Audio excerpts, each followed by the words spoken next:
Bom, e sobre essa disputa entre Donald Trump e Jeremy Powell, que eu falo agora, com Márcio Sete Fortes, ele que é economista e também professor de Relações Internacionais do IBMEC, já aqui comigo, meu querido, muito bom dia. Obrigado por ter aceito o nosso convite e bem-vindo aqui à nossa programação. Bom dia a todos. Professor, vamos lá. Essa visita de Trump, né, ao Fed pode ser interpretada, obviamente, como um gesto, digamos assim, performático, né? Donald Trump gosta, né, realmente de chamar bastante atenção. Isso é um perfil, diante de muitos comportamentos de Trump que já deu para poder a gente perceber. Mas quais precedentes históricos, né, a gente pode puxar nesse momento para poder a gente entender nos Estados Unidos ou, né, em outras democracias que mostrem realmente o impacto de tentativas de uma mudança na independência dos bancos centrais? Qual que é o risco disso para uma governança da economia global? Há um problema inicial nesse movimento do presidente Trump, porque ele vem trabalhando em prol de uma redução de 2 a 3 pontos percentuais da taxa de juros, que jogaria os juros para algo em torno de 1%. Isso seria para uma economia praticamente paralisada, uma economia muito fraca. Isso não reflete a realidade nesse momento. E é uma tentativa de reduzir os juros não o que vai acontecer, o objetivo pretendido ele vai simplesmente não ser atingido, porque muito provavelmente uma pressão sobre um órgão independente, como o Federal Reserve, deve provavelmente trazer para prazos até mais longos um aumento da taxa de juros, e isso acontece justamente pela questão de se incorporar um certo colchão de amortecimento contra decisões discricionárias, né, de um novo presidente que esteja totalmente ligado, totalmente subordinado ao presidente Trump. Então, o tiro sairia pela culatra no que diz respeito aos juros norte-americanos. Muito provavelmente também a taxa, as bolsas seriam pressionadas, essa pressão sobre as bolsas, tornando o crédito até um pouco, a situação um pouco mais restrita nos Estados Unidos e levaria a uma desvalorização do dólar. Então, existe aí, certamente, uma questão que contraproducente no sentido daquilo que é esperado pelo presidente Trump. Agora, professor, mesmo, a gente já teve em diversos momentos, nessas críticas do Donald Trump, ameaças a Jeremy Powell, ao cargo dele, ele pedindo para que Powell peça demissão, depois ele volta atrás, diz que não é bem assim, que somente em situações de corrupção poderia, então, Jeremy Powell ser retirado do cargo dele. Só que nesse momento que ele fala sobre questão de corrupção, ele começa também a utilizar essa questão dessa reforma do Federal Reserve como algo, né, nessa carta na manga dessas críticas dele. Então, essas críticas, não só à política de juros, mas também ao uso de recursos públicos na reforma do prédio do Federal Reserve, isso pode, de alguma maneira, afetar essa questão da integridade nesse momento, né, da autoridade monetária e também do próprio Jeremy Powell para que isso vire um argumento de saída antecipada?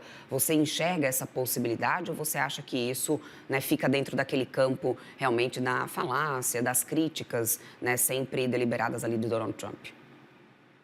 O presidente Trump ele sabe bem o que ele está fazendo, né, porque para o atingimento desse objetivo, que seria a troca do Powell, há ali um elemento na lei de criação do Federal Reserve, né, o Federal Reserve Act de 1913, ele prevê uma possibilidade de demissão do Powell, simplesmente por uma questão de justa causa.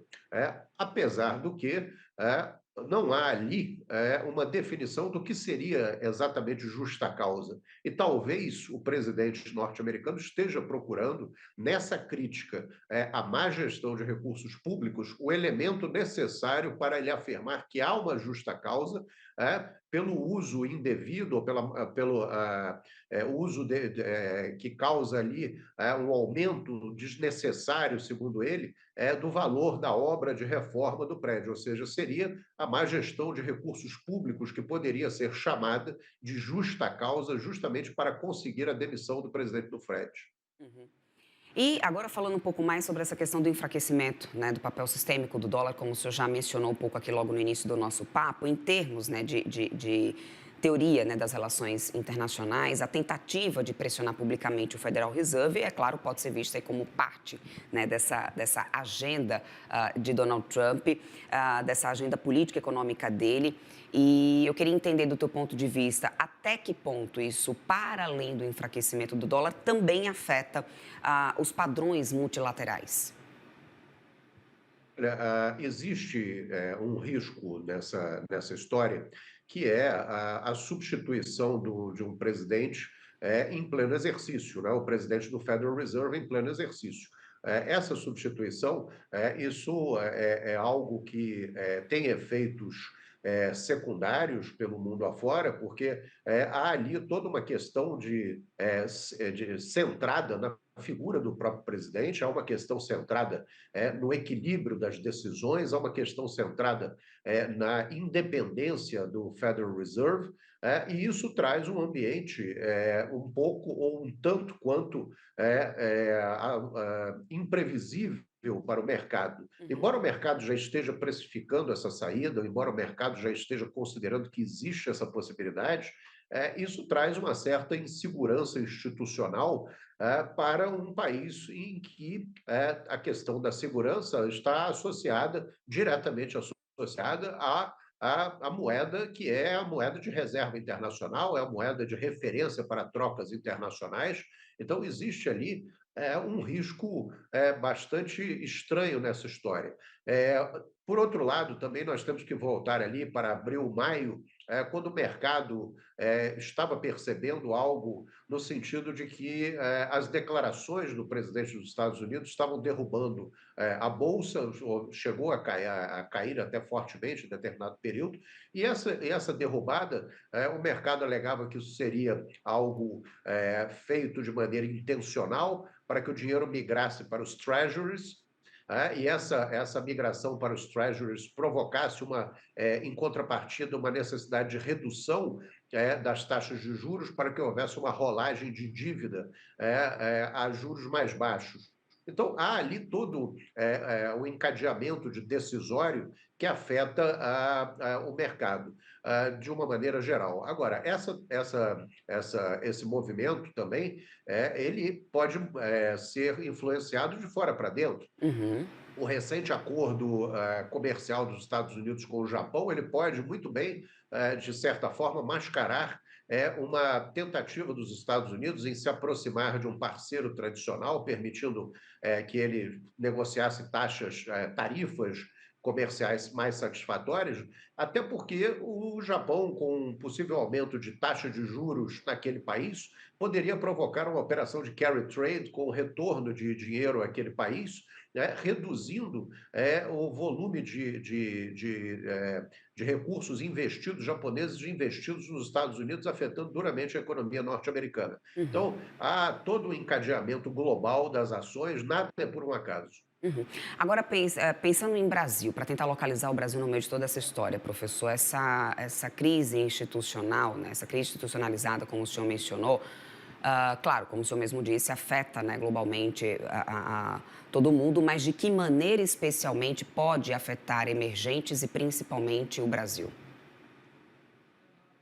Bom, existe ali toda uma questão associada à desvalorização do dólar, à Sim. desvalorização da moeda americana. Quando a gente está falando de juros, em última instância ali, existe uma preocupação em relação à desvalorização do dólar. Quando nós olhamos commodities, as commodities são cotadas em dólar, nós temos que lembrar disso.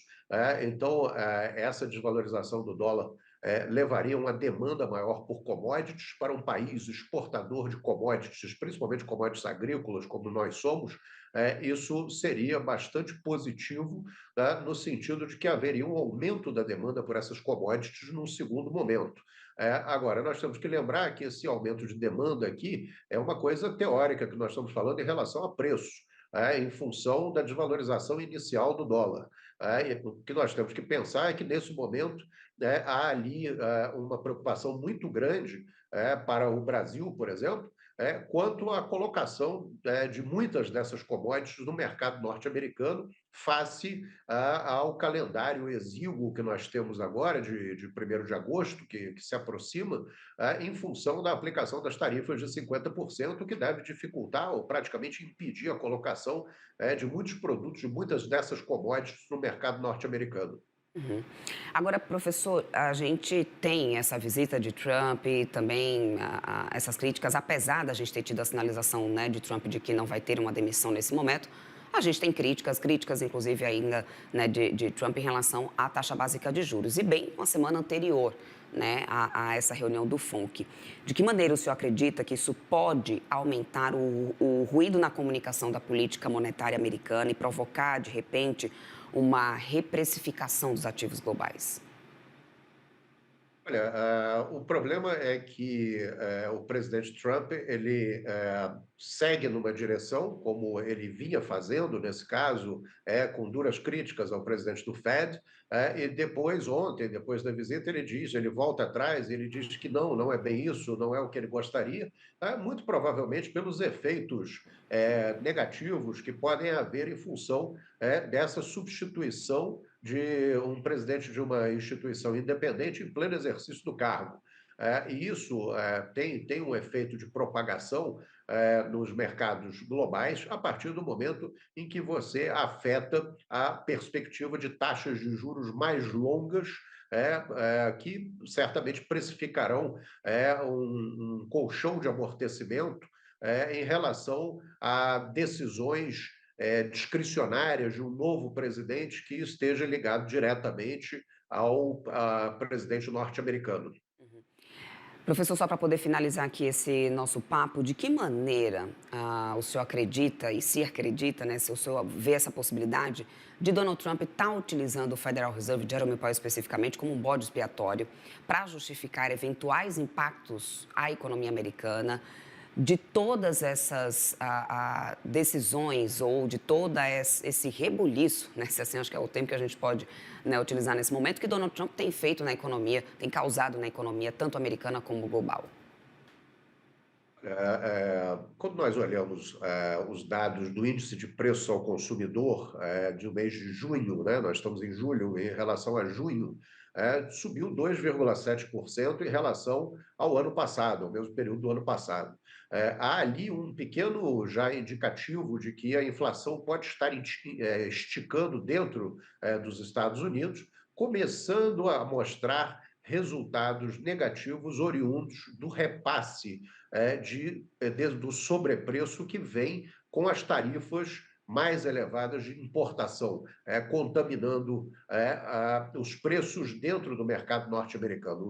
Os importadores e produtores que usam insumos importados, eles começam a pensar se é hora de repassar preços ou se é hora de deprimir as suas próprias margens para não atingir o consumidor final de uma maneira negativa. Mas, na maioria das vezes, o que se vê é o repasse de preços afetando esse índice de inflação, que, como eu disse, já começa a dar mostras de aumento. E é exatamente aí que entra a ação do Federal Reserve, porque o Federal Reserve, na sua espera para fazer uma redução gradual de juros, ele vem atuando com bastante atenção a esse cenário, atuando de maneira bastante calma, bastante atenciosa, no sentido de aguardar se deve fazer um afrouxo na política monetária ou se deve aguardar um pouco mais. E agora nós já temos alguns elementos de inflação dentro do mercado norte-americano que leva a crer que não haverá espaço, pelo menos no curto prazo, para o Fed fazer uma esperada, segundo o presidente norte-americano, uma esperada redução de taxa de juros, porque essa redução de taxa de juros ela se confronta com um aumento de preços, o que levaria ao contrário, ao aumento de taxa de juros. Uhum. Mas a expectativa do mercado é de uma acomodação, pelo menos até o final do ano.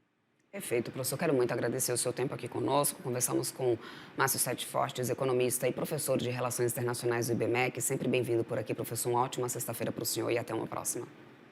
Obrigado, até a próxima. Até mais.